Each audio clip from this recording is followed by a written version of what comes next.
경찰의 브리핑 내용을 들어봤는데 일단 경찰은 지금까지는 초등학생들이 학교에서 배운 이 낙하 실험을 옥상에서 하다가 벌어진 일이다 이렇게 지금 확인을 하고 있죠. 불상사라고 표현을 했죠. 네. 처음에는 이 사건이 길고양이들에게 먹이를 주는 이른바 네. 캣맘에 대한 어떤 보복 범죄 아니냐 이렇게까지 논란이 붙었지만은 네. 결론적으로는 호기심에 의한 불상사였는데 네. 현재까지 조금 전에 이제 경찰이 발표한 내용을 조금 더 정리를 하면 초등학생 3명 그중에 현재 1명은 신원 확인이 안 돼 있고요. 네. 이 가운데 돌을 던진 사람, 그러니까 그 벽돌을 던진 학생은 1명으로 지금 되고 있고요. 네. 그 사고가 난 지점은 아파트팩 5호와 6호 라인 앞이었는데 이 학생들은 3호, 그러니까 예를 들면 103호, 104호 라인에서 올라갔다가 그 옆동 5호, 6호 라인으로 옥상으로 넘어가서 네. 거기서 벽돌을 던져서 이런 불상사가 난 것으로 현재 지금 하고 있고요.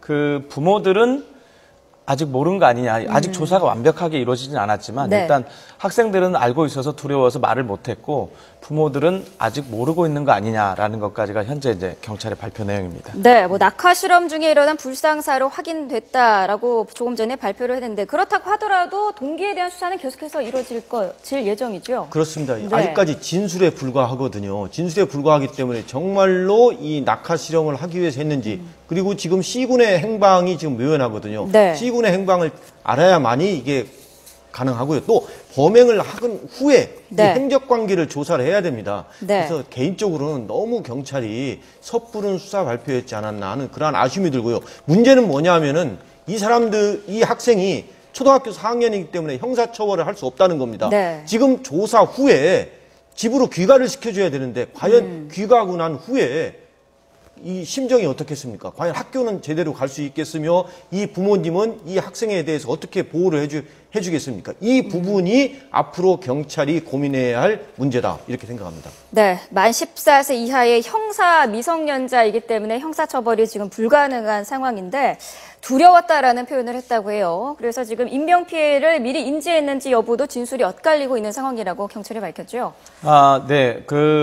현재 나온 팩트로는 네. 의도성, 그러니까 그 밑에서 사람이 맞으면 얼마나 다칠까에 대한 모르고 호기심에서 한 것으로 지금 추정이 되고 있는데요. 네. 저희가 학교나 역사적으로 배워보면 이게 정설일 수도 있고 좀 틀릴 수도 있는데 예전에 피사의 사탑에서 갈릴레오 갈릴레이가 이 실험을 했다는 거거든요. 네. 무게가 무거운 것과 무게가 가벼운 것을 동시에 떨어뜨려도 비슷한 시간에 같은 시간에 밑에 떨어진다. 그러니까 이 실험을 했다는 거거든요. 지금 네. 아이들이 했다는 게 네. 그러니까 학교에서 이제 배웠다는 걸 이렇게 했다는 건데 이런 일로 인한 경우가 여러 번 있었단 말이에요. 지금 네. 이번에도 있었지만 지난 9월 달에도 있었고 2011년에도 이런 일이 자꾸 벌어지고 있는데 네. 모두 공교롭게도 초등학교 4학년 또는 3학년, 5학년 그러니까 형사상의 미성년자, 형법상의 미성년자들이 하고 있고 그럼 그 당시에도 처벌을 안 받았었던 건가요? 받지 않았습니다. 네. 그때도 사실은 2011년에 광주에서도 이런 비슷한 일이 있었는데 네.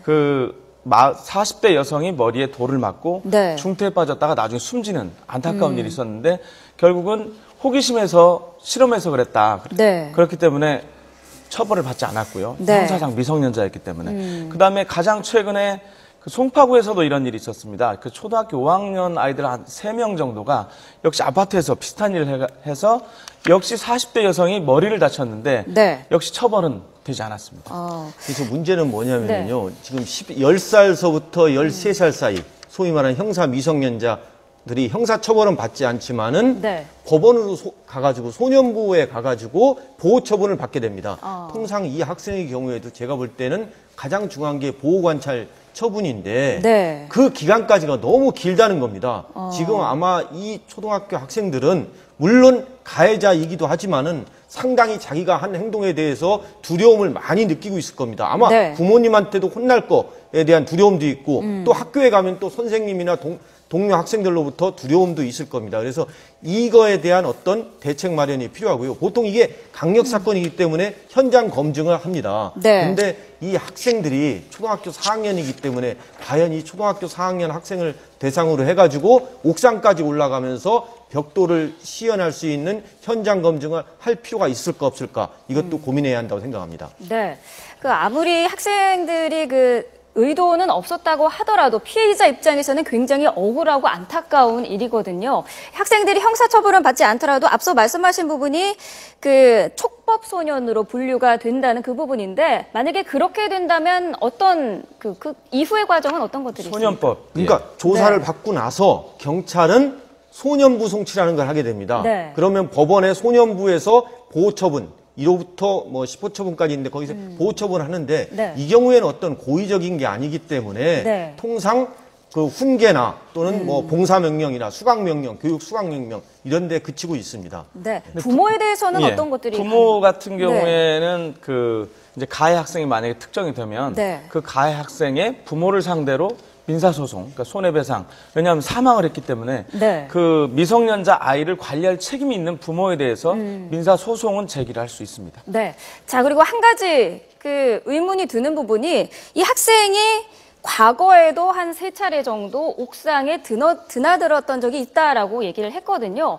이 아파트가 굉장히 고층으로 알려져 있습니다. 18층 정도 되는 걸로 알려져 있는데 이 정도 고층 아파트의 옥상이 항상 열려져 있고 아이들이 출입이 가능한 것도 좀 책임을 물을 수 있지 않을까라는 생각도 드는데요. 그러니까 이제 옥상은 보통 문을 잠궈놔야 되거든요. 네. 왜냐하면 지금 말씀하신 바와 같이 애들이 올라갔을 경우에는 떨어뜨리는 장난도 할 수 있거든요. 네. 또는 잘못하면 투신 자살 위험성이 있기 때문에 옥상은 잠가둬야 됩니다. 다만 이 옥상 관리 잘못한 것이 형사상 책임으로 물을 수 있을까? 이거는 아니고요. 제가 볼 때는 민사상 손해배상 책임 여부는 조금 어렵다고 생각합니다. 네. 그 옥상 출입문을 잠가야 되느냐 아니면 열어놔야 되느냐는 그동안 계속 논란이 됐었거든요. 조금 네. 전에 변호사님도 말씀하셨지만 어떤 범죄의 원상이 될 수도 있고 네. 특히 자살자들이 많이 올라가서 경찰 입장에서는 그걸 잠가놔야 된다는 게 계속된 경찰의 입장이었고요. 네. 그러니까 불을 끄는 소방 입장에서는 아파트에서 불이 났을 경우에 빨리 대피할 수 있는, 그러니까 헬기가 위로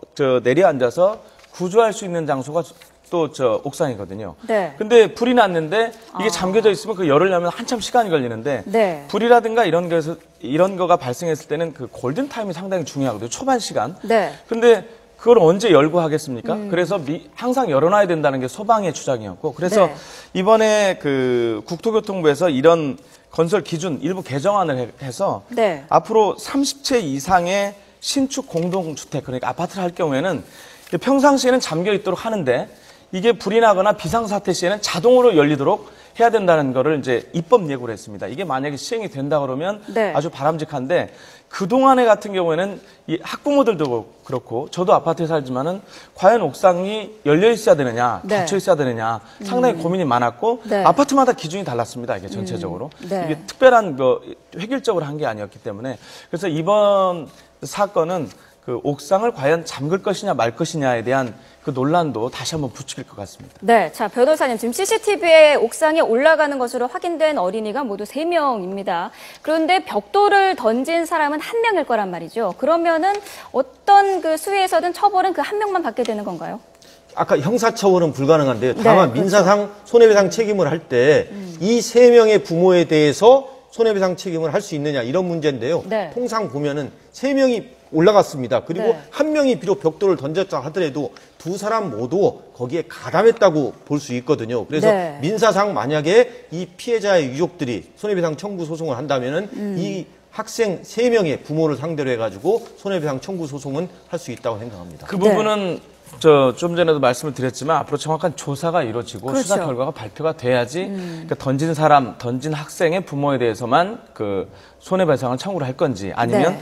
같이 3명을 뭐 공동 정범으로 보고 할 것인지에 대한 부분은 조사 결과가 정확하게 나와 봐야 결론이 날 것 같습니다. 네. 자, 어찌됐든 의도성은 없는 것으로 지금 경찰은 보고 있는데, 자, 과거에 그 피해자 가운데 지금 부상을 입은 분의 한 언론과 인터뷰를 한 내용 중에요. 표적을 향해 던진 그런 느낌을 받았다라는 그 멘트를 하셨거든요. 이 부분이 조금 어느 정도 수사에 영향을 줄 수 있을지도 좀 궁금한데요. 지금 경찰이 발표한 내용은 네. 이 학생들의 진술에 의한 겁니다. 네. 그래서 정확하다고 말하기가 어렵습니다. 그래서 구체적으로는 표적을 향해 던졌냐 여부는 이 학생들의 어떤 키와 그다음에 옥상에 올라가서 어떻게 벽돌을 집어들고 던졌는지 네. 그거를 현장 검증을 하기 전에는 정확하게 알 수가 없거든요. 그래서 현장 검증을 하기 이전에는 어떤 표적을 향해 던졌는지 아니면 그냥 실험 목적으로 맹목적으로 던졌는지 이거를 단정하기에는 이르다. 이게 제 생각입니다. 조금 추가 설명을 드리면 네. 뭐 표적을 향해 던졌다 그러면 예를 들면 그 실수가 아니고 네. 그 실험이 아니고 뭐 예를 들면 살인 의도가 있었다. 네. 그 캣맘 그 아줌마를 직접 보고 살인 의도가 있었다고 할지라도 네. 형법상 미성년자이기 때문에 처벌은 할 수가 없습니다. 네. 있든 없든 관계없이 일단 형법상의 미성년자이기 때문에 처벌이 안 됩니다. 네.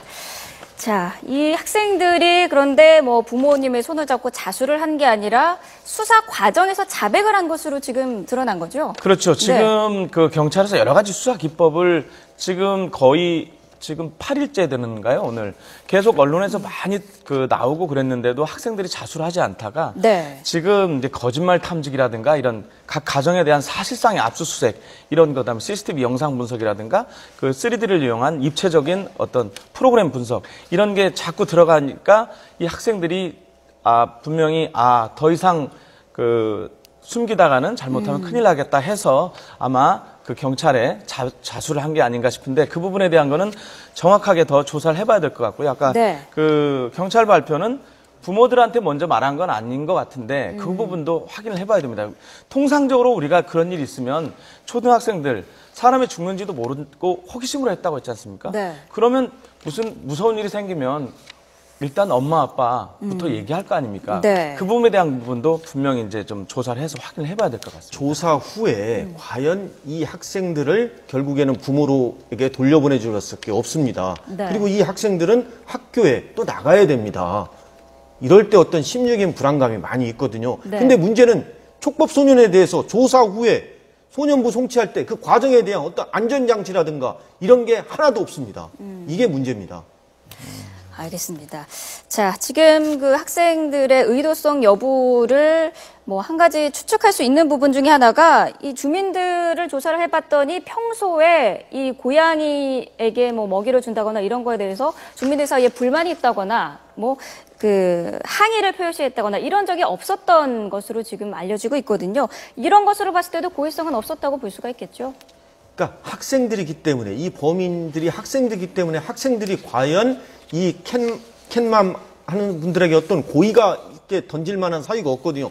다만 문제는 뭐냐면 이 학생들의 어떤 사이트라든가 뭐 휴대폰을 갖고 있다고 하면 휴대폰 조회라든가 이런 것도 한번 좀 필요하다고 저는 생각을 합니다. 아직까지 이거를 뭐 아니다, 기다라고 단정 짓기에는 조금 너무 섣부른 수사 발표했지 않나 그런 생각합니다. 네, 그러면 앞으로 지금 수사할 상황도 굉장히 많이 남아 있는 것 같은데 어떻게 되나요? 그렇습니다. 아까 기자들의 질문이 이어졌지만은 물론 벽돌이 어디 있었는지 아까 3, 4, 5 라인 쪽 옥상에 있었다고 지금 경찰에서 답변을 하고 네. 그걸 가지고 5, 6호 라인 옥상으로 넘어가서 이제 던진 것으로 나왔는데 네. 벽돌이 어디에 있었는지 한 장만 던졌는지 뭐 여러 장을 던졌는지 아니면 제가 아까 말씀드린 대로 이 낙하 실험의 기본은 무거운 돌과 가벼운 돌을 같이 하는 거거든요. 네. 그렇게 했는지 아니면 그냥 단순히 벽돌 한 장으로 그냥 실험을 했는지 이런 부분들에 대한 거 그리고 말씀하신 대로 부모들은 알았는지 이에 대한 부분이 이제 조사가 명확하게 이제 앞으로 진행이 돼야 될 것 같습니다. 현장 검증을 반드시 실시해야 되는데요. 네. 현장 검증을 할 때 과연 어디에서 어떻게 던졌는지 과연 그때 던졌을 때 밑에 사람을 볼 수 있는 만한 시간이었는지 이게 쟁점이 될 것 같습니다. 네. 앞서서 형사 미성년자이기 때문에 형사처벌은 받을 수 없다. 그리고 소년원으로 보호처분. 네, 예. 보호처분과 관련해서도 좀 그 과정에 문제가 많다라고 지적을 하셨는데 앞으로도 사실 있어서는 안 되겠지만 이런 일이 또 나타날 가능성도 있거든요. 좀 이 학생들에 대해서 어떻게 교육을 해야 되는지 그리고 이 형사 보호 아이들에 대한 보호에 관해서 어떤 그런 제도적인 조치가 필요하다고 보십니까? 지금 학생들이 방과 후에 아이들을 갖다가 관리할 만한 시스템이 없습니다. 네. 맞법이 부부가 많고 결손 가정, 아버지 어머니가 없는 아이들이 많이 있습니다. 이 부분도 참 중요하고요. 또 하나는 문제는 소년범에 의한 강력 사건이 늘어나고 있는데 아직까지 우리나라의 형사 미성년자는 14세 미만입니다. 10세 미만의 강력 범죄들도 있을 수 있습니다. 네. 이 부분에 대해서 형사처벌 안 하고 어떻게 하겠습니까? 그리고 귀가 후에 뭔가 소년부 재판까지 가기가 너무 깁니다. 안전하고 계도할 수 있는 이러한 장치가 필요합니다. 네. 자, 아직 그 용의자에 대한 수사는 그 초기 단계인데 앞으로 가장 큰 초점은 어디에 둬야 될까요? 현장 검증이 제일 중요하다고 생각합니다. 네. 현장 검증. 그러니까 결국 이 학생들 3명이 올라갔느냐, 2명이 올라가고 나서 1명이 가담했느냐, 또 그 당시에 옥상문은 어떻게 열려져 있었느냐, 가가지고 벽돌이 어떻게 쌓여 있었고 그 벽돌을 누가 던졌느냐, 던졌은 시점에서 그 학생이 그 밑에 있는 피해자를 볼 수 있을 만한 위치에 있었느냐, 그리고 나머지 2 학생은 어디에 있었느냐, 던지고 난 후에 밑에 있는 사람이 다쳤다는 것을 어떻게 알았느냐. 네. 이 부분이 앞으로 경찰이 풀어야 할 숙제인 것 같습니다. 네. 자, 아무래도 용의자들이 어린 아이들이기 때문에 섣부른 그 수사와 발표보다는 좀 더 철저한 수사가 있어야 할 것 같습니다. 오늘 2분 말씀 잘 들었습니다. 고맙습니다. 고맙습니다.